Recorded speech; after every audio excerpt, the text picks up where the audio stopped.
Bonjour, bienvenue au domaine Raphaël Luneau, dont je suis le propriétaire. Donc, je suis la 9e génération de ce domaine, de père en fils, depuis 1680. Nous avons 30 hectares de vignes avec différentes variétés, mais nous, notre production principale reste le cépage melon de Bourgogne, dont on produit le muscadet sur lit.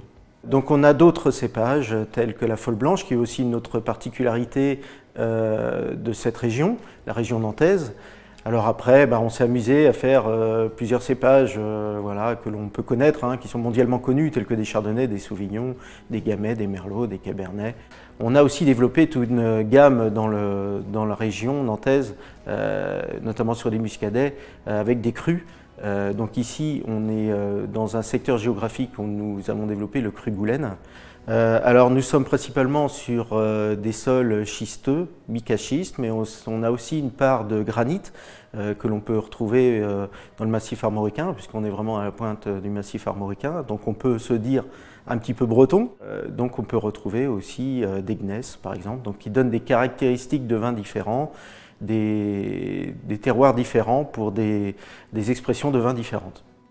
Donc voilà, on est en HVE.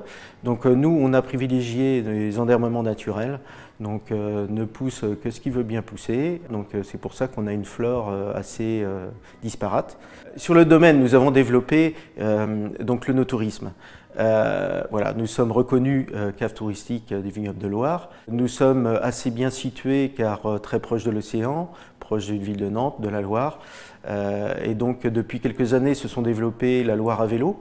Donc les gens peuvent se naviguer le long de la Loire et venir jusqu'à chez nous. Et pour ça, on a aussi développé une rando cabane qui est assez unique dans le vignoble. C'est-à-dire que les gens peuvent venir à vélo découvrir donc le domaine et y rester pour dîner et puis dormir.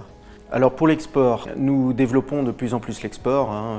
Nous faisons pas mal de salons, alors beaucoup des salons vignerons indépendants, nous sommes vignerons indépendants, donc on se déplace beaucoup en France, que ce soit Paris, Lille, Lyon, Reims, Rennes, Bordeaux, enfin voilà, qui nous permet aussi de rencontrer parfois certains importateurs.